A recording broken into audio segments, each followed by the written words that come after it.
Let me introduce you to the performance cycle now. You've got a book that they generously bought for you called A Reason to Read, Linking Literacy and the Arts. You can find that in your bag, right? So I'm Kurt. That's our book. I wrote it with Eileen Landay, who was the clinical professor of English education at Brown University. We wrote it about the 10 years of work we did at Brown and the Arts Literacy Project. In each chapter, you'll find a story from one of our classrooms around the world that is a real exemplar of each piece of the performance cycle. Starts off in our lab school in Brazil, talking about a classroom in Brazil, and I'm going to share a story, the story that's in the book, I'm going to share with you later today.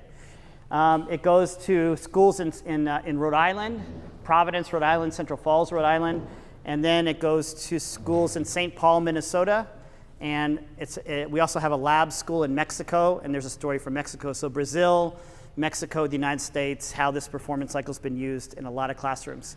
The website supplements the book. So for activity, this was written in 2012, which means published in 2012, which means we wrote it in 2009 through 2011. So in the 8 years since then, we've come up with a lot of new stuff that's on the website. So you can go there and check out more stuff. It's free, you don't even have to log on. So let me tell you about the performance cycle real quickly.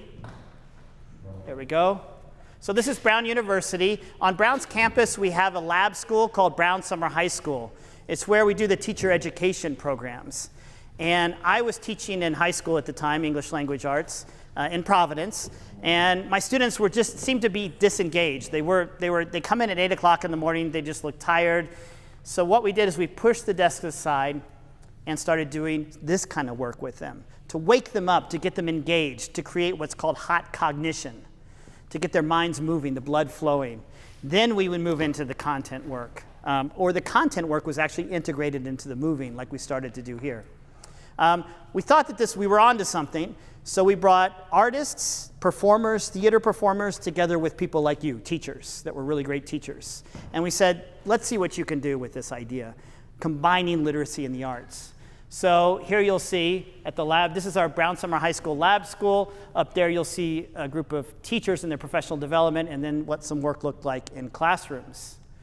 Eventually we moved to elementary schools. The performance cycle is now used in about 10 school districts in the United States as their literacy framework. So let's talk about it.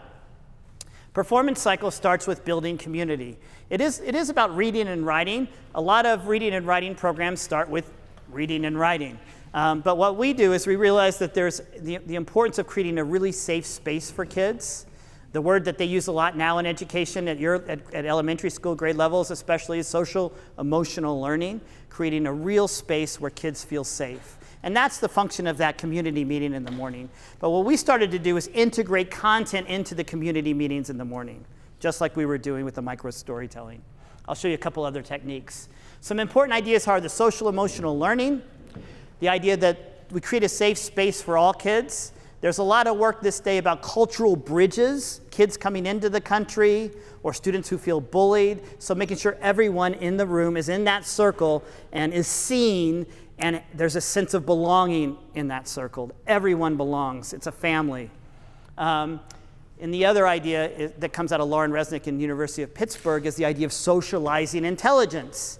Not just that we're creating that circle so you can all be a safe community, which is important, but also intelligence is socialized. We learn from each other. So we need to create opportunities where students are just sitting at their desk, but learning from each other in a space, pairs, groups, and circles. I'm going to show you some examples. This is a classroom in Massachusetts. Vivian McNeely's ELL classroom, 2nd grade. And you can see her going through all of this process with her kids. Here, she's actually doing that kind of building community work with one of her small groups that they were in stations at the time, and she's doing the kind of building community work you'll be doing soon. Next in the process is entering text. The concept of entering text is giving students the tools to be able to read the text. A lot of you that do work with phonemic awareness, phonological awareness, fluency, a lot of that happens here, but with the words from the book. Right? It's not a separate experience where we're doing cat, hat, sat. Instead, we would do a Dr. Seuss book with those words and then read the Dr. Seuss book. Entering text is about several things. Entering the ideas. You've already started entering the ideas of Rosie Reaver, right? You've started talking about hands and mentors and teaching. It's about the vocabulary, the specific word, phrase knowledge, like I said, the decoding. And it's about entering the world of the text. One of the ways that we do that, a lot of you might use these, are by essential questions, coming up with an inquiry perspective. So we always have a big question that frames our work. And in 2 days, we'll be getting to you developing units in your classroom and coming up with those big questions. Essential questions are, how many of you use essential questions in your teaching? Raise your hand if you do. How many of you know what essential questions are?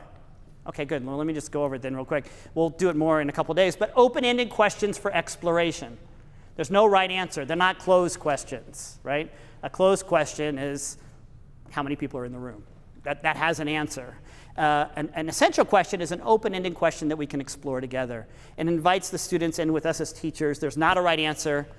Great essential questions work equally as well for adults as they do for kids. What are trees? How do they work? That's a great question for adults and for kids, right, to explore. We don't know everything about how trees work. We know a little bit, but not everything. How do we see and notice was the essential question for this unit. How do we see and notice? Entering text, they might also do things like, here they took them to a museum. This is on Phillips Andover campus. The kids are in public school, but they have this right next to their school. So they walk to the Gallery of Art at Andover. And you have a lot of museums and opportunities to do this kind of stuff here with the bridges and the history. And they did a lot of interactive experiences. Here they're using frames to look at the art and talk about it. Here they are actually walking through an exhibit and creating art in relation to it. By the way, all these photos were taken by the teacher. Comprehending text, then, all of you know what comprehension is. But a lot of times we think of comprehension as very simple. We think of it as very one-directional. You read the text, you summarize the text. It's much more complicated than that. The way we think about comprehension goes back to the Latin, the word prehendere, which is the root for comprehension, and it means to grasp or seize, to hold it in your hand. And I love that sort of physical aspect of comprehension. So my question is always, how can we get kids to grasp or seize the text? How can we make it something very visceral and active in the classroom? One of our high school students in St. Paul, Minnesota said, I think comprehension is when you take it, use it, and make it your own. And I love that. That's actually the title of our chapter. We got it from a student. Because you take it, you have to understand the text, you have to be able to decode it, you have to understand what's there, you have to understand the words and vocabulary. But you use it, you do something with it. And through that doing something with it, you make it your own, you own it, right? So it's a very active process. In this classroom, and we always use original texts. We always use original text, no worksheets, no summaries, real great books, which you've got in your packet. Here they were using these two books for seen and unseen, this idea of seeing things and observing. One, The Invisible Boy, some of you might know, it's about a boy that's not seen in the classroom. So how do we see everyone in the classroom? How do we see all our students? And the other, Sidewalk Flowers, a book with no words, that's about a girl who takes flowers and plants them in different parts of the city to try to transform the city and to see it a different way.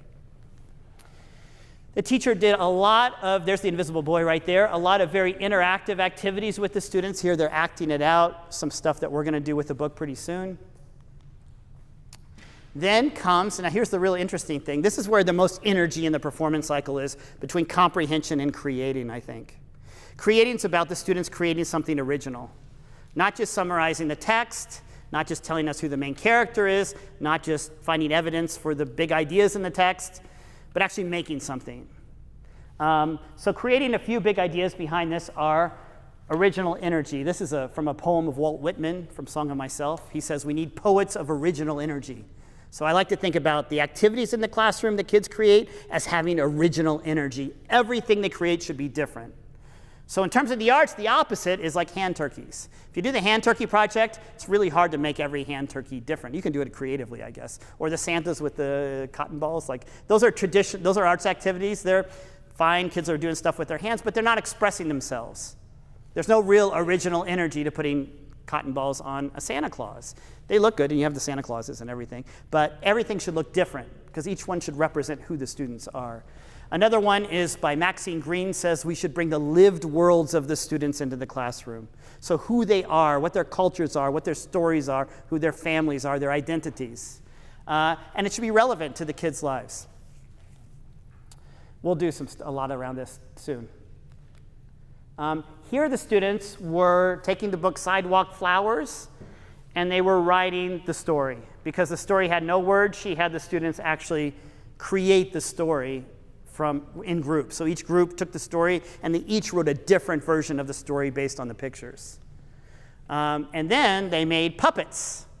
So it's that nice interaction between arts. They're doing the literacy piece, which is the writing, but then they're doing the puppet making to represent the literacy piece. They have to figure out who the characters are. They have to bring them to life. They have to tell the whole story using the puppets.